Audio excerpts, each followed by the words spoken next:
Baik semuanya, sebelumnya Assalamualaikum warahmatullahi wabarakatuh. Waalaikumsalam warahmatullahi wabarakatuh. Baik, puji syukur kepada Allah, selawat kepada Nabi Muhammad, yang mana hari ini kita diberikan kesehatan sehingga dapat berkumpul di ruangan Zoom ini, ya. Semoga pembelajaran hari ini bisa kita mulai dengan lancar, ya, tanpa ada gangguan jaringan dan sebagainya. Oke, sebelumnya suara saya terdengar, bisa didengar? Bisa ya. Terdengar, Pak. Ya, jadi nanti jika ada yang tidak terdengar suaranya silakan apa namanya dilaporkan di kolom chat. Bisa dengar, tapi agak kecil. Oh, agak kecil ya. Tes satu dua tiga masih kecil suaranya? Enggak, Pak. Udah, Udah bisa. udah bisa. Oke, kita mulai ya. Mohon yang tidak berbicara dan sebagainya tolong dimutkan dulu.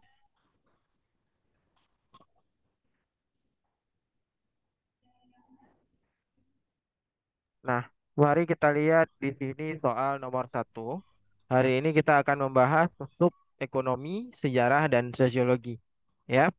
Nah, untuk kalian semua nanti setiap pembelajaran, link yang sudah kita belajar akan dipost di YouTube dan linknya bisa kalian nonton nanti, ya.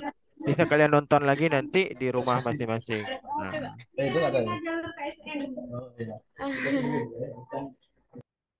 oke.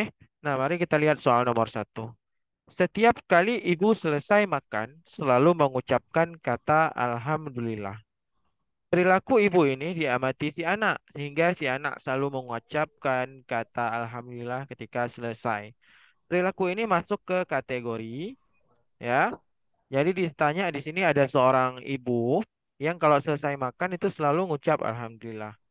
Nah, anaknya itu apa namanya mengikuti perilaku si ibu, maka itu dimasuk ke apa ke sub jawaban yang mana? Imitasi, Replika, Pak. replika ini artinya tiruan, ya. Replika itu artinya tiruan.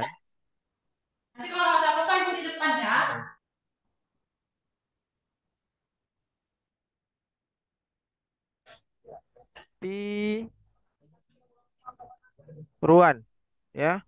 Itu namanya replika, tiruan. Nah, kalau adaptasi itu menyesuaikan diri, menyesuaikan diri. Itu namanya adaptasi. Nah, kalau repetisi, repetisi itu lebih ke hal-hal yang berbau, bisa dibilang repetisi itu seperti perjanjian dan sebagainya, itu repetisi. Dan imitasi itu artinya peniruan. Nah, apa bedanya replika dengan imitasi? Replika itu hanya untuk benda.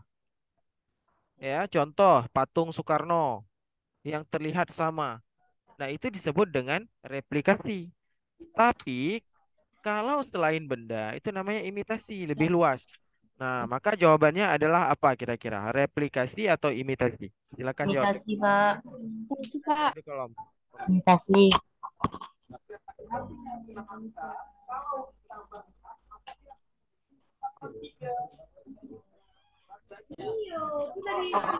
Imitasi, Pak. Apakah benar jawabannya imitasi? Iya, jawabannya itu imitasi ya. Jadi kalau untuk pola perilaku, kalian jangan pernah jawab replikasi, karena replikasi ini peniruan untuk Benda. benda-benda. Untuk benda. Ya, misalkan replika pesawat, replika patung, ya, replika dari sepeda motor. Nah, itu. Tapi kalau imitasi dalam istilah sosiologi itu emang peniruan tingkah laku dan hal-hal seperti gaya pakaian, gaya berbicara. Nah, itu bisa masuk ke imitasi. Nah, jadi tolong kalau ke depan dapat soal yang seperti ini jangan dijawab replikasi ya. Karena ini untuk benda. Sementara sosiologi membahas tentang masyarakat. Jadi pola perilaku masyarakat yang ditiru itu namanya imitasi. Oke?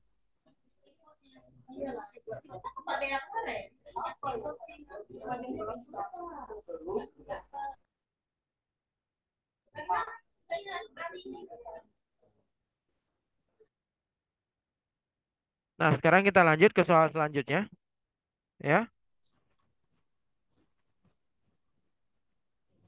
Sebagai seorang muslimah yang baik, setiap kali bertemu tetangga, Ibu Fatimah selalu menyapa secara sopan. Dalam konteks pembentukan norma di masyarakat, perilaku Bu Fatimah ini masuk ke kategori, ada yang tahu? Sebelumnya Bapak artikan dulu apa arti-artinya, biar kalian tahu. Straightway. Always. Straightway itu kan jalan, jalanan. Way itu karena jalanan. Nggak ada hubungannya dengan jalanan ya. More way.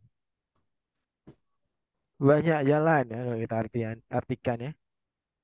Tapi kalau follow itu artinya kebiasaan.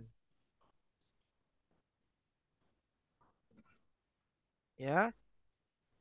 Kalau use way itu use itu kan memakai. Way jalan. Pemakaian jalan. Nah, dari sini saja kita udah lihat arti yang benar itu yang mana. Nah, jadi di sini sebagai seorang muslimah yang baik, setiap kali bertemu tetangga, Ibu Fatimah selalu menyapa secara sopan. Nah, jadi di Indonesia, kultur atau budaya menyapa orang ini kan sudah menjadi kebiasaan ya. Kalau kita lihat di Eropa, Jawabannya C, Pak. ya. Always. Kalau kita lihat di Eropa, itu orang-orang Eropa itu jarang berinteraksi dan menyapa orang. Tapi kalau budaya Indonesia itu kita itu seringkali menyapa orang, ya. Baik ketika sedang apa namanya naik motor ya, kita selalu menyapa orang. Angkat tangan ya. Kita panggil orang dengan sebutan-sebutan tertentu. Nah, makanya di Indonesia itu terkenal dengan negara paling ramah ya. Karena orang Indonesia itu kebiasaannya itu yaitu sering atau suka menyapa orang orang lain, ya. Maka di sini jelas jawabannya adalah C. C, ya. Always. Always itu artinya kebiasaan. Nah, Kalau B jadi apa, Nak? B jadi apa?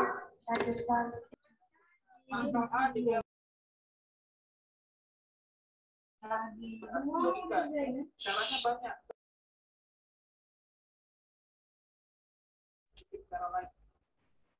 Berarti nak nilai A ini hanya baik, sekarang kita lanjut ya ke soal nomor 3.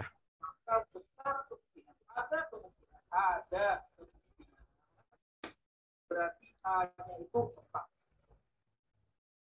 A-nya itu 4. Itu ya. A-nya itu 4. Ada masuk ke 9. Soal nomor 3. Tambah B hasilnya 6. B tambah B hasilnya 6. Yang ada anak baru, Bu. C tambah B Buka 9 B. hasilnya 7. Mari kita lihat keterangan di soal. Sesungguhnya Allah Subhanahu wa Ta'ala tidak melihat atau menilai bentuk tubuhmu dan tidak pula menilai keelokan wajahmu, tetapi Allah melihat hatimu. Hadis riwayat Muslim. Ya, berdasarkan hadis tersebut, konsep berinteraksi sosial yang tepat adalah, nah, jadi di keterangan soal dijelaskan bahwasanya ketika kita berinteraksi, kita tidak melihat atau menilai bentuk tubuh orang.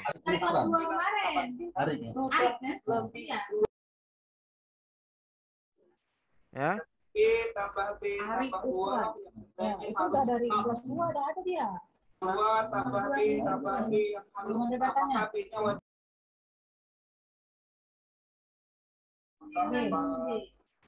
Manda.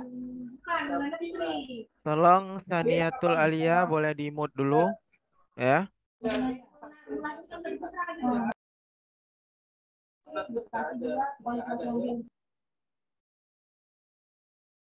Hasilnya 27 enggak 29 enggak ada. Kalau enggak si Lastri, si Nanda. Hanya mau Rina dulu. Halo? Dia dulu mau si Rina ada dia. Terus 3.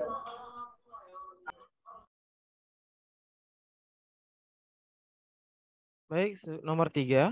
Sesungguhnya Allah tidak menilai bentuk tubuhmu, ya, dan tidak pula menilai keelokan wajahmu, tetapi Allah melihat hatimu. Ya, ini hadis riwayat Muslim yang mana ini adalah pembahasan yang memerintahkan manusia untuk tidak melihat bentuk tubuh, wajah, hati untuk berinteraksi. Kenapa? Karena berdasarkan hadis tersebut, konsep berinteraksi sosial yang tepat adalah, nah mari kita lihat konsep dari contoh ini, berinteraksi yang tepat itu seperti apa. A. Memberikan pemahaman yang baik kepada para tetangga sekitar. B. Membantu tetangga dekat yang sedang melaksanakan hajatan. C. Melaksanakan tugas dan kewajiban sebagai warga desa. Ya. D. Memberikan nasihat khusus kepada anak muda sekitarnya. Nah, jadi jawabannya ditanya apa namanya? Yang mana nih? Ya. Interaksi yang tepat. Kira-kira A itu interaksi yang tepat nggak? Memberikan pemahaman yang baik kepada para tetangga sekitar. Oke, ini tepat. B. Membantu tetangga dekat yang sedang melaksanakan hajatan. Kira-kira tepat? Oke, tepat juga. C. Melaksanakan tugas dan kewajiban sebagai warga desa. Berarti kita melaksanakan semua kewajiban sebagai warga desa. Baik gotong royong, ramah, sopan santun, membantu sesama, ikut terlibat dalam event-event desa. Nah, itu C. Kalau D, memberikan nasihat khusus kepada anak muda sekitarnya. Ini juga benar. Oke, saya mau tanya, dari A sampai D, yang jawabannya paling sempurna yang mana? Yang mana jawaban itu menggambarkan bahwa itu adalah pola interaksi yang tepat karena memang itu jawaban yang paling sempurna di antara A sampai D. Karena jawabannya benar semua A sampai D. Cuma yang paling sempurna yang mana?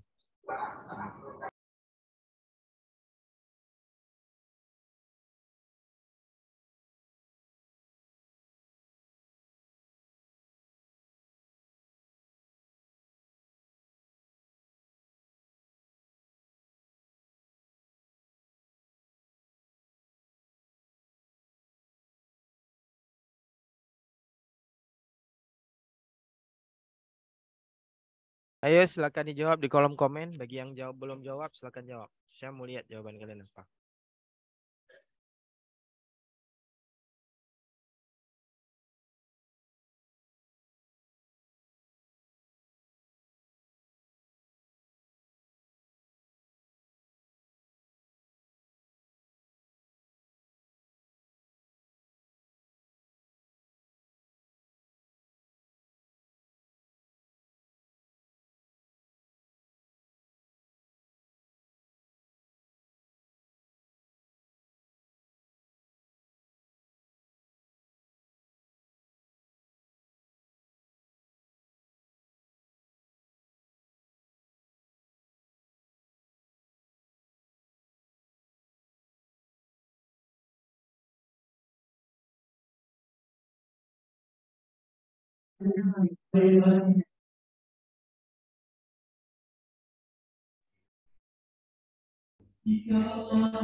Baik, sekarang kita bahas. Nah, jawaban A, rata-rata jawabnya A ya. Memberikan pemahaman yang baik kepada para tetangga sekitar. Oke. Ini benar. Tapi kalau di membantu tetangga sekitar yang sedang melaksanakan hajatan, bagaimana? Kan ini sama pola jawab soalnya. Sama B. Kasih pemahaman yang baik, ini membantu. Nah, kalau dia juga memberikan nasihat khusus kepada anak pemuda, berarti jawaban A, B, C itu serupa. Maka kalau kita jawab A, bagaimana dengan B? Kalau kita jawab dengan B, bagaimana dengan D? Karena ini jawaban yang mirip. Semuanya mempunyai kesan positif ya. Nah ya. Jadi, jawaban yang paling benar itu apa? Coba lihat jawaban C. Melaksanakan tugas dan kewajiban sebagai warga desa.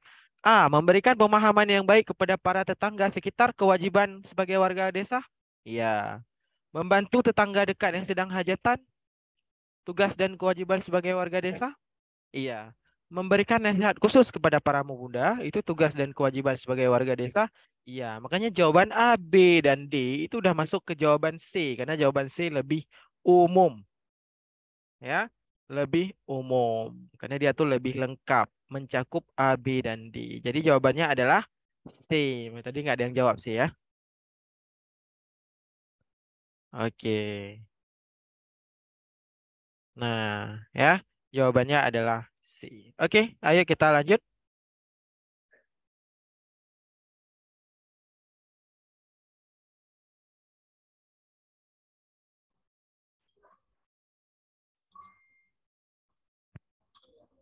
Nah, coba lihat soal nomor 4 ya.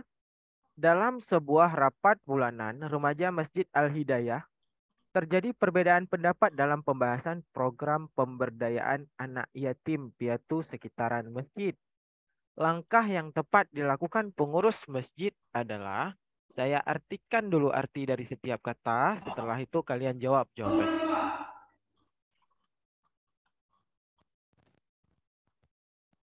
Nah, A, arbitratif. Ya, arbitratif ini adalah penyelesaian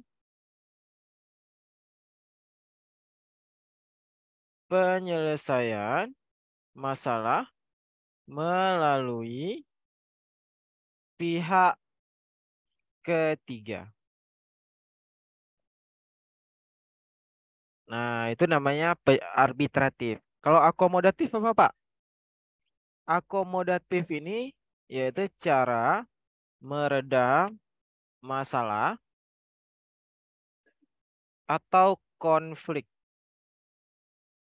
Ya, itu namanya akomodatif. Pak, kalau negosiatif, negosiatif ini tawar-menawar ya. Tawar-menawar. Kalau kompromi apa, Pak? Kompromi ini yaitu diskusi. Nah, kira-kira menurut kalian jawabannya apa? Silakan langsung ke kolom chat.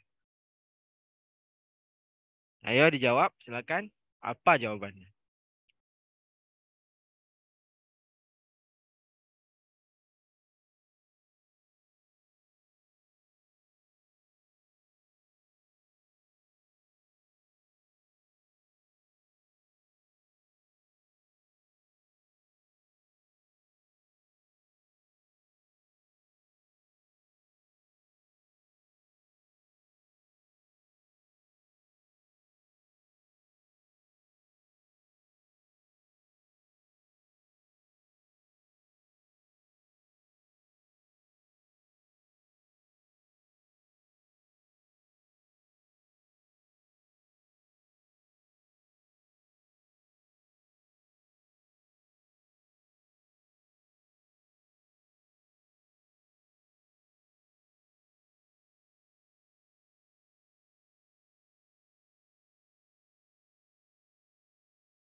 Oke, mari kita lihat jawabannya apa. Dalam sebuah rapat ya, terjadi konflik ceritanya. Gara-gara selisih paham tadi ya. Karena perbedaan pendapat pembahasan program anak yatim piatu. Jadi ada konflik dalam sebuah rapat. Maka jawaban yang paling tepat apa? Rata-rata menjawab D. Ya. Tapi apakah jawabannya? Jawaban yang paling tepat adalah A. Kenapa? Karena di sini sudah dijelaskan bahwasanya mereka memang rapat. Di dalam rapat sudah pasti ada kompromi. Tapi di dalam kompromi terjadi yang namanya perbedaan pendapat. Maka langkah yang tepat adalah penyelesaian masalah melalui pihak ketiga. Siapa pihak ketiganya? Bisa ustadz, bisa kepala desa, ya bisa tokoh agama, bisa tokoh adat. Nah, jadi jawabannya A, bukan D. Karena kalau kita jawab D, karena diskusi. Karena dari awal memang sudah diskusi. Tapi di dalam diskusi terjadi yang namanya perbedaan pendapat. Oleh karena perbedaan pendapat, maka harus diselesaikan masalahnya melalui pihak ketiga atau negosiatornya, ya, yang menyelesaikan masalahnya. Misalkan ya di sebuah sekolah ada yang berantem, si A sama si B. Guru menjadi arbitratif atau penyelesaian masalahnya, pihak ketiga didamaikan, ditanya masalahnya apa dan sebagainya. Ya, kalau akomodatif cara meredam masalah atau konflik tidak sesuai ya dengan kebutuhan soal. Negosiatif tawar-menawar. Di sini juga tidak ada jual beli, maka jawaban yang paling tepat itu adalah jawabannya A. Ya, banyak yang salah ya tadi di apa banyak yang jawab. Ya, oke, yuk kita lanjut. Tenang ya, nanti pembelajaran ini dimasukin di YouTube, jadi bisa dinonton berulang-ulang kali lagi sama kalian.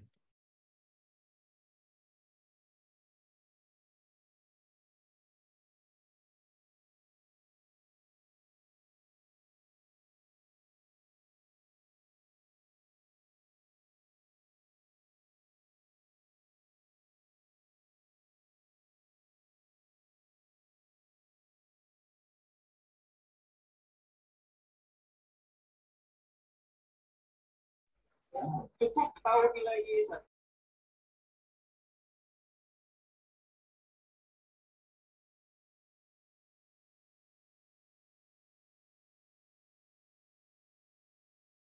Nah, mari kita lihat soal nomor 5.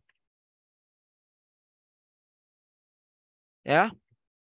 Ahmad yang semakin dewasa berusaha lebih aktif mengembangkan diri dan kemampuannya. Upaya tepat yang harus dilakukan Ahmad dalam mengembangkan kemampuannya tersebut melalui, kira-kira jawabannya apa? Ahmad yang semakin dewasa berusaha lebih aktif mengembangkan diri dan kemampuannya. Berarti di sini si Ahmad mau melakukan pengembangan diri dan kemampuan. Karena dia sudah semakin dewasa. Ya, sehingga dia berusaha lebih aktif mengembangkan diri dan kemampuannya. Upaya yang tepat yang harus dilakukan Ahmad dalam mari kita lihat soal di atas, dalam mengembangkan kemampuannya tersebut melalui apa jawabannya? Tadi si Ahmad mau apa? Mau mengembangkan pengembangan diri dan kemampuan. Jadi dia harus kembangin di pendidikan sosial, komunikasi sosial, tindakan sosial atau interaksi sosial. Silakan dijawab. Apa tadi Ahmad mau melakukan pengembangan diri?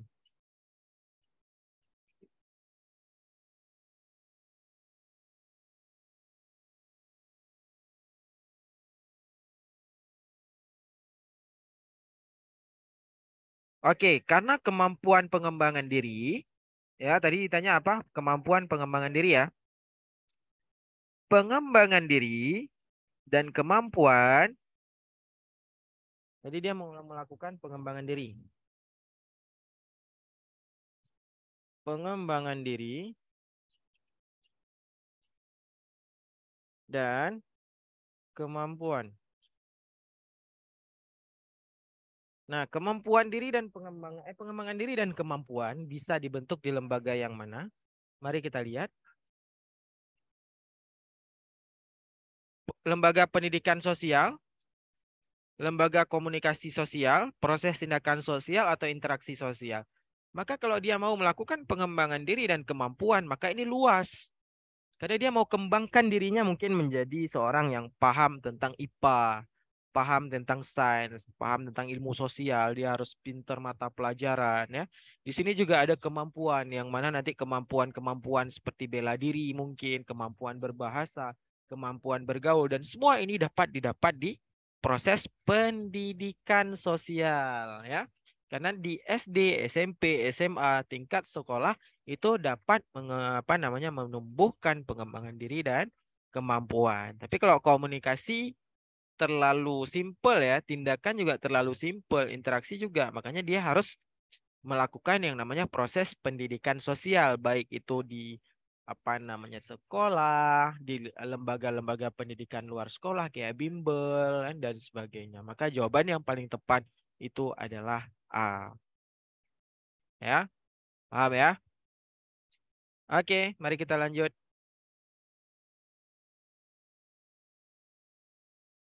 Sekarang kita masuk ke soal nomor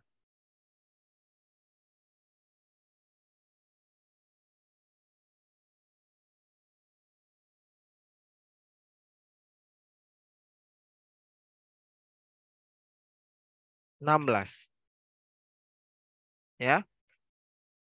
Di sini dijelaskan dalam kasus Rohingya di Myanmar dan sebagai negara berpenduduk Muslim terbesar, posisi terbaik yang diambil Indonesia adalah,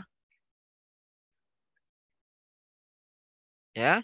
Jadi ditanya dalam kasus Rohingya di Myanmar dan sebagai negara berpenduduk Muslim terbesar, posisi terbaik yang harus diambil Indonesia adalah, nah, A.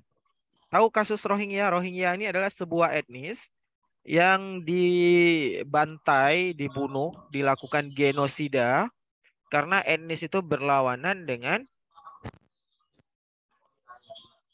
visi dan misi pemerintah Myanmar. Ya, makanya orang-orang Rohingya, etnis Muslim itu banyak yang dipukuli, dibunuh, ya, karena mereka adalah etnis yang mempunyai konflik dengan pemerintah Myanmar.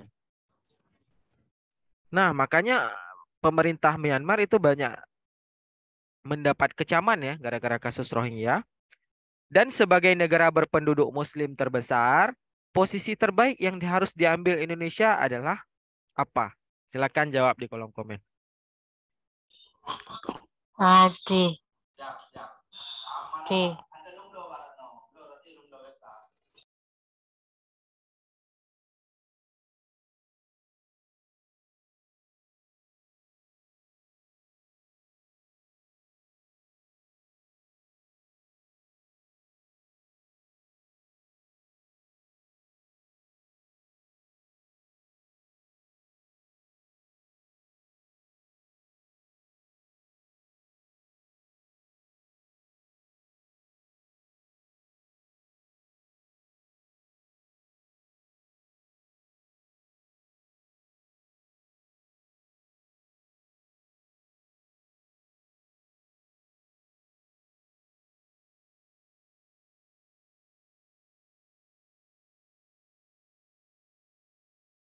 Kita bahas.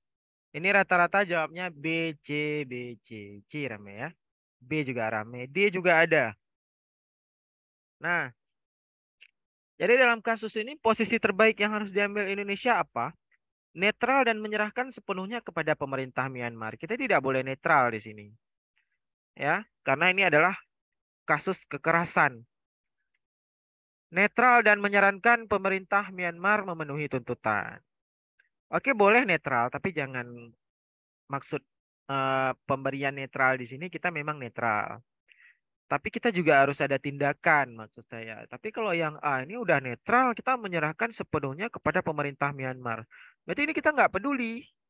Udah netral, kita kasih sepenuhnya kepada pemerintah Myanmar. Berarti kita nggak peduli sama si Rohingya. Yang Rohingya ini adalah orang-orang Islam ya, orang-orang Muslim. Sementara Indonesia adalah negara dengan penduduk Muslim terbesar.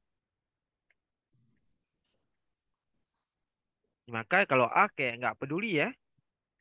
Kalau B, netral dan menyarankan pemerintah Myanmar memenuhi tuntutan.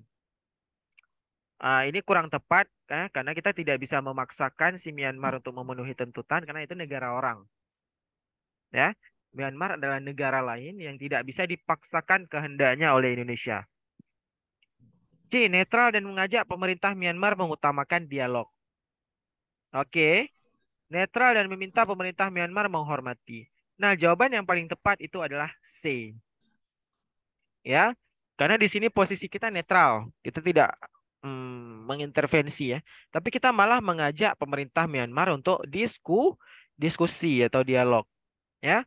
Karena dengan dialog ini nanti bisa mencari masalah-masalah apa yang bisa diselesaikan bersama.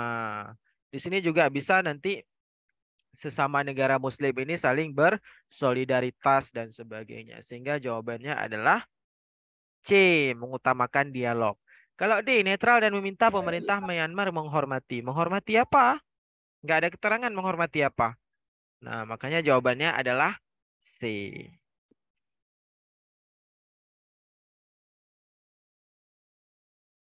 Oke, untuk hari ini kita bahas 2 soal lagi ya. Kita keluar lebih cepat.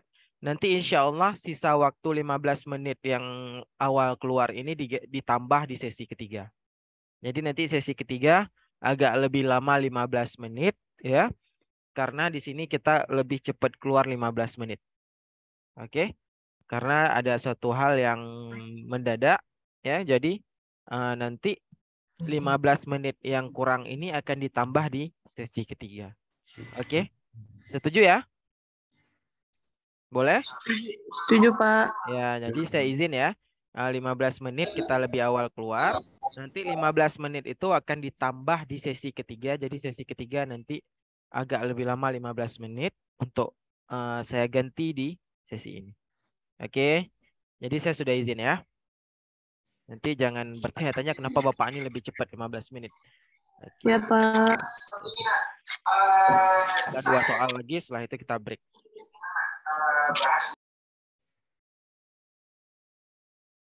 Oke, mari kita lihat soal nomor 17. Kurangnya peran organisasi konferensi Islam atau OKI dalam dinamika politik dunia lebih disebabkan oleh, ada yang tahu? OKI ini adalah organisasi konferensi Islam. Ya, kenapa kurang peran OKI? Silakan dijawab di kolom komen. Dan saya mau jawab soal nomor 18 juga. Kenapa Palestina tidak kunjung selesai? 2 soal ini. Silakan dijawab di kolom komen, setelah itu kita bahas.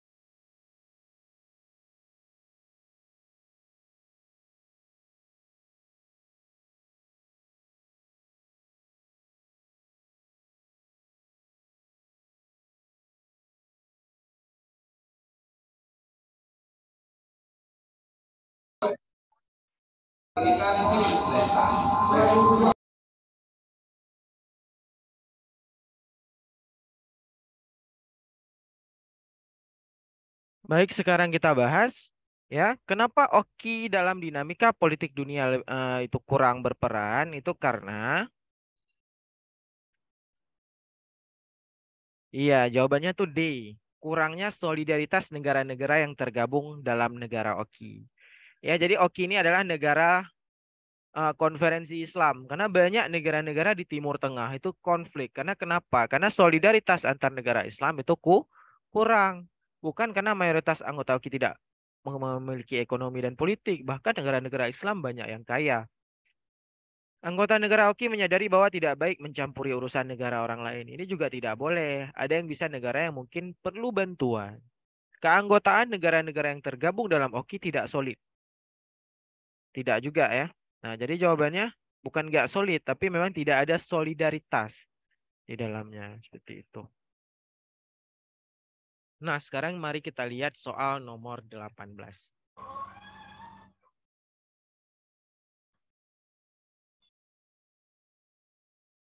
Tidak kunjung selesainya persoalan Palestina hingga saat ini lebih disebabkan oleh masing-masing negara Arab memiliki cara pandang sendiri. Beberapa negara terikat perjanjian dengan negara Barat. OKI tidak memiliki kekuatan politik internasional. Tidak adanya persatuan antara kelompok di Palestina dan Israel. Nah, masing-masing negara Islam memiliki cara pandang sendiri, ya. Benar, memang benar ya. Tapi ini tidak ada ngaruh ke Palestina dan apa namanya Israel. B. Beberapa negara Arab terikat perjanjian dengan negara Barat. Tidak juga, ya, tidak ada hubungannya dengan Palestina dan Israel secara tertulis, ya. Oki tidak memiliki kekuatan politik internasional. Oki punya kekuatan politik internasional. Hanya saja negaranya tidak solid ya.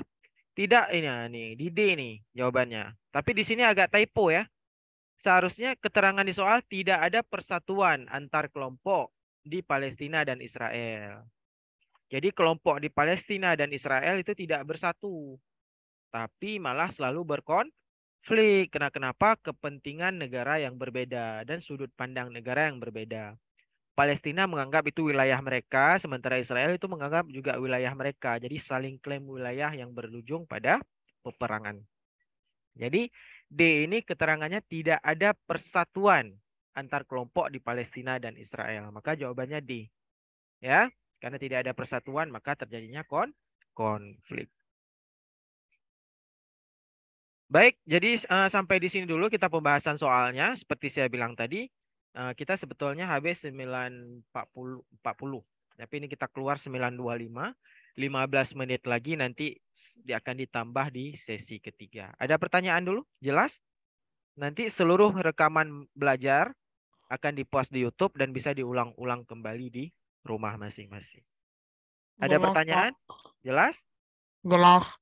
Baik, Jelas, kalau Pak. jelas ya. Kalau enggak, Jelas, Pak. nanti sesi 2 akan masuk Pak Rahmat, rekan saya. Nanti akan dilanjutkan oleh Pak Rahmat di jam 10.